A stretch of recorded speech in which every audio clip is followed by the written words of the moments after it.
The Panthers and the Buccaneers, whose only path to the playoffs is through the division. Carolina up a game, but Tampa has the tiebreaker. So here's how it shakes out. If the Panthers beat Seattle and the Bucs, lose to the Dolphins, Carolina clinches the division this week. So Panthers got to beat the Seahawks, Bucs got to lose to the Dolphins. Any other scenario leaves the Bucs hosting the Panthers in Week 18 in a winner-take-all game.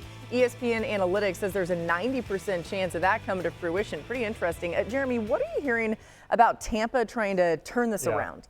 It's a lot, Laura. There's a lot going on. There's a little bit of psychological warfare right now because I'm told the reason why Todd Bowles went nuclear at his press conference after that Atlanta game a couple weeks ago is he's kind of just trying to shake up his team, wake them up and saying, hey, what are we doing here? Blown assignments. There hasn't always been buy-in among parts of the 53-man roster from what I've been told. Defensively, no pass rush. They're down a lot of personnel there because of injuries. They're playing third-string guards, which clearly is affecting Baker Mayfield. If he's more conservative late in games in each of the last two games, they probably walk away with 2 wins instead of 2 losses. So he's pressing a little bit. So this is a team then they went into this Panthers game still thinking, hey, we're the better team despite all the problems. And that wasn't even enough. That didn't show up. So they're trying to regroup in these last 2 weeks, but it's going to be a struggle because it's a bit of a downward spiral that they can't totally grasp right now. Marcus, I'm interested in this from you. Which team between the Bucs and the Panthers do you have more confidence in right now? It's Carolina. And to Jeremy's point, I don't know what's actually going on with the Tampa Bay Buccaneers. The touchdown that they gave up before the half, this one right here against Jamel Dean, egregious. You gotta figure out a way not to let these guys in the end zone with 12 seconds left in the second half. But more importantly, Bryce Young is playing with a lot of confidence. He's using his athleticism. The run game early in the year was this team catalyst and calling card, and it seemingly found the rhythm. And also, they're not only playing well on offense, they're taking the football away on defense. Again, Ransom comes up with an interception against Tampa late in that football game to kind of help put that one to bed. Then Bryce makes the throw to Coker to really put it to bed. And now you have a young team that's figuring out how to win that seemingly is getting hot at the right time with a quarterback that's starting to understand what the coach is asking of him, and now it's allowing his playmaking ability to come out and shine forward. This is close for me. Both defenses have pretty significant weaknesses, both pass defenses in particular. Neither really has a pass rush right now that scares you. But if I'm having to cast a deciding vote, and this is in line with what Marcus said, Bryce Young is playing better football right now for the Carolina Panthers. Since week 8, he is top 5 in QBR on third down. He has the 4th fastest time to throw, 2nd highest precision passing rate. That connection between him and Tedero McMillan in particular on money downs is real. You can see the trust he has in it. Frankly, it's kind of like Baker and Mike Evans when things are going well in Tampa Bay. He throws to him with anticipation. He's aggressive about it, and he's being rewarded for it. So really love what I'm seeing from this Carolina passing attack. That said, they're a very up-and-down team. You guys have heard me joke about this. But right now, the quarterback is playing better. Yeah, how about this, too? You guys, the Panthers have already won 8 games as an underdog this season, tied for the most by any team in a single season in the Super Bowl era. Carolina, by the way, as you might expect, an underdog again in Week 17, getting 7.5 points at home against the Seahawks. So maybe they'll figure out a way to do it again. So Marcus, you have something special, some gifts in your bag that the NFL has given us this year. What you leaving under the tree? Merry Christmas, Merry Christmas, Merry Christmas, everybody. Let me get to giving these gifts out because I've been seeing some dudes really dish these Christmas presents out, and it's been phenomenal. First, we gonna go to the New England Patriots. Look at that bag. Put that in a stocking. Vrabel, Drake May, and Stephon Diggs. They have renewed the spirit that comes along with being the New England Patriots. Look at Drake May push these presents down the field. And Diggs say, I will take it and put it under the tree. That's what they've been doing this year. This team is vying for a 1 seed in the AFC.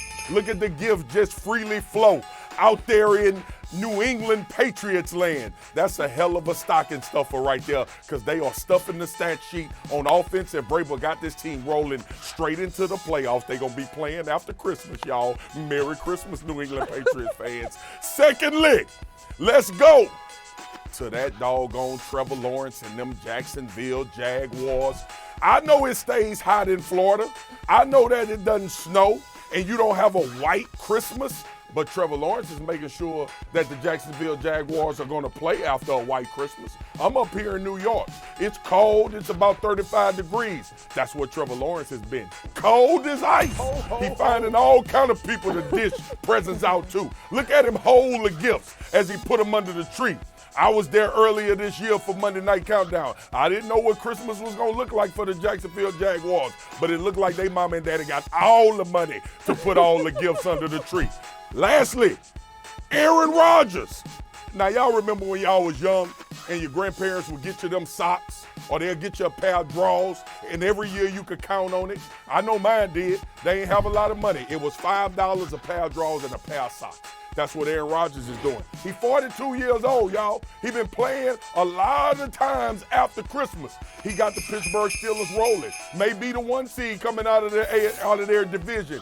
DK Metcalf ain't there. He on the naughty list right now, but not these other players. They handling business, and Aaron Rodgers is passing out $5, socks, and drawers. And last but not least, y'all know what Christmas means for the NFL? That right there. That mystery gift that's all wrapped with that pretty golden bow. And y'all know what it is. It's going to be in San Francisco. You got to coordinate. You got to color coordinate. Y'all see what we did there? It's San Francisco colors because the game is in San Francisco. I know that it's not a mystery prize to football fans because you can make out the shape, but we going to leave it gift wrapped until it's time to give it out. Merry Christmas, everybody. You people passing out some gifts. I love it. Sir. Hey, does this rhyme with Mombardi? I think it does. Also, It does. here's my It does. official vote for Swagu to keep that Santa hat on for the rest of the show. What do y'all think? Boogie, this thing hot now. I know. Yeah. Is This it thing itchy? hot. Do you do I don't house know how calls, old Saint Swagu? Nick I need do to get this. this Great, energy at though. the Fowler house. All right, let's talk about the Yes. Texans and Chargers playing on Saturday, and a lot on the line as the Chargers have clinched a playoff berth, but they can jump in the seeding while the Texans need to win to keep the upper hand for a wild card spot. So both quarterbacks will face some heavy lifting this weekend. The Texans and Chargers defenses have both stymied opposing passing games this season. Both teams ranked top 4 in the NFL in yards per game allowed, total QBR, and completion percentage on deep passes. They're also number 1 and 2 in touchdown interception ratio as the only teams with at least as many picks as touchdowns allowed. Marcus, what will you be watching in this matchup? This is a really good, interesting game. Yeah.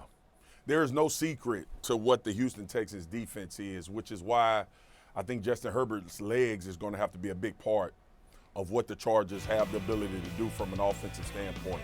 And if he's real decisive in taking off, and I know the hand injury, but even when we were there in LA a few weeks ago, y'all, he decided to pull the ball down and run the football. We know what this pass rush is like with Will Anderson and Danielle Hunter. And this team comes up and hits. So I want Justin Herbert to get down after he gets his yardage. But there will be these critical third downs that happen. There will be the times where he obviously has to use his arm, but there'll be times where Derek Stingley and Lassiter will take things away, and Justin Herbert may have to pull it down and go get some yardage with his legs. I want to see how impactful that is as the game goes throughout.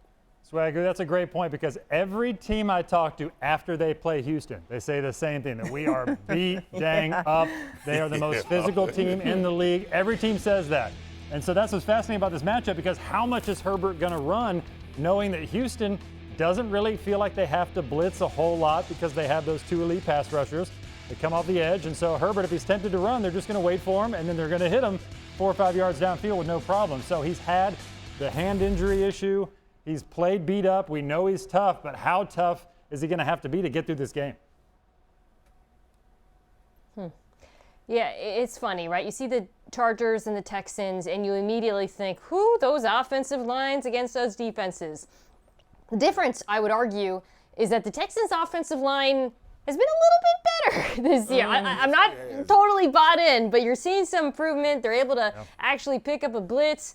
And that's where I'm looking at this Chargers pass rush and looking at them to step up. Look, they're not the Texans pass rush. They don't have Will Anderson Jr. and Danielle Hunter. But they do have a pretty nasty 4-man rush. And ever since they traded for Odafe Owe back in Week 8, they are 4th league-wide in 4-man pressure rate. When Owe, Khalil Mack, and Tuli Pelotu are on the field together, they put Tuli inside, they're getting a 54% pressure rate, according to Next Gen Stats, which is very high. So, if I'm Houston, as much as that offensive line has improved, that is something that I am concerned about. I do think they need to find a way to run the ball against this team to try to keep CJ out of 3rd and long. Mina, let's turn our attention back to the quarterbacks in this one. If we do end up with backup QBs, Tyler Huntley and Malik Willis, which one do you trust more? Both good backups. I think we saw that this week. But I'll say this. I feel like Matt LaFleur loves calling games for Malik Willis. I'm not saying he prefers it by any stretch of the imagination, but he certainly showed a lot of creativity last year. And in this last start against Chicago, Marcus, I just feel like you've seen so much continued development from the young quarterback and so many of the traits we liked about him in the draft. The top-tier arm talent on the go ball to Dobbs, obviously, that jumped out, beautifully placed downfield. The athleticism, obviously, he's an extremely good rusher. But then there were a couple plays, too, where I was watching thinking, that is a throw Malik Willis doesn't make in Tennessee. The dig, or it was an out route, pardon me, to Jaden Reed, steps up in the pocket and goes back to him and rips it. And I'm watching that thinking, man, this is really a good example of how quarterback development can happen in the NFL, because he is a much better quarterback than he was in the beginning of his NFL career. And if I'm Baltimore, I'm not taking that lightly. Yeah. MK, I don't know what Malik Willis' contract situation is, but I could imagine there'll be a lot of suitors. Free agent. For him. Yeah. So Green Bay, y'all better get to work and try to figure out how to keep him on the roster.